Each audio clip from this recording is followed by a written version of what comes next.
Welcome back to the Annie Recap Station. Today we're diving deep into the latest Dragon Ball movie, Dragon Ball Super Superhero. This film brings back some of our favorite characters from the Dragon Ball universe while introducing new, exciting villains. With the return of the Red Ribbon Army, thrilling battles, and epic transformations, this movie offers everything a Dragon Ball fan could hope for. So, let's recap the twists, the battles, and the explosive finale in this action-packed story. Before we dive in, if you're a fan of anime recaps, don't forget to subscribe and hit the notification bell so you never miss any of our exciting breakdowns. Now, let's jump into the plot.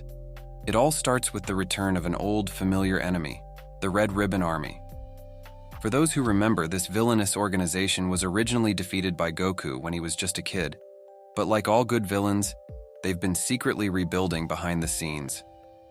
Their leader, Magenta, is determined to restore the army to its former glory, and he's willing to use any means necessary to achieve this. Magenta recruits Dr. Hato, the grandson of the notorious Dr. Gero, to create a new line of androids, even more powerful than the ones we've seen before. Dr. Hato is a genius, but he's also a bit of a comic book nerd, so he designs the new androids, Gamma 1 and Gamma 2, to look and act like superheroes. The twist here is that Gamma 1 and Gamma 2 genuinely believe they're the good guys.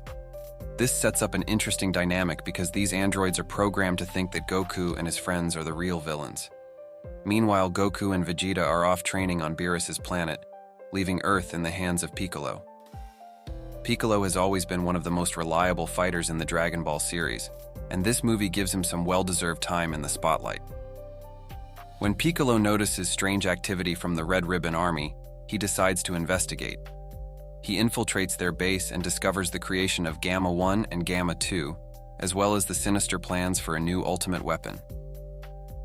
One of the best things about this movie is how it focuses on Piccolo and his relationship with Gohan. Piccolo has always been a mentor to Gohan, and here we see that bond deepen as they team up to face this new threat. Gohan, on the other hand, has been focusing more on his studies and family life. Since the end of the Dragon Ball Z era, Gohan hasn't been as active in battles, but that changes when the Red Ribbon Army kidnaps his daughter, Pan, as part of their scheme to lure him into a fight. This serves as a wake-up call for Gohan, forcing him to return to the battlefield. Seeing Gohan transition from a scholar back into a warrior is one of the most exciting elements of this movie. While Goku and Vegeta are busy training elsewhere, Gohan has to step up and protect his family and the world. Piccolo is the one who pushes Gohan to realize his full potential, reminding him of the warrior he used to be. Piccolo knows that their enemies are too powerful for the current team, so he seeks out a way to increase his strength. He uses the Dragon Balls to unlock his true potential, which results in his new form, Orange Piccolo. In this new form, Piccolo becomes stronger and more formidable than ever before, taking on a hulking orange-colored appearance that boosts both his power and confidence. Orange Piccolo's transformation is a standout moment in the movie, giving longtime fans a chance to see Piccolo evolve beyond his previous limits. It's also a throwback to how the series has always given its characters room to grow and surprise us with new abilities. Gamma 1 and Gamma 2, thinking they're superheroes, are relentless in their fight against Piccolo and Gohan. Throughout the battle, the Gamma androids begin to question their mission. Slowly, they realize they've been manipulated by the Red Ribbon Army. This internal conflict adds depth to the androids, making them more than just mindless villains. Just when it seems like the battle is reaching a climax, the Red Ribbon Army unveils their ultimate weapon, Cell Max. Unlike the original Cell, Cell Max is a mindless, rampaging beast, created purely for destruction. He's much larger and more dangerous than any enemy Gohan and Piccolo have faced before. With the release of Cell Max, the movie pays homage to the Dragon Ball Z saga, where the original Cell was one of the most terrifying and complex villains. This version of Cell is less strategic and more of a force of nature. The stakes skyrocket as Piccolo and Gohan have to work together to stop this new monstrosity. Piccolo takes on a leadership role, but it's clear that Gohan is the one who needs to step up and deliver the final blow.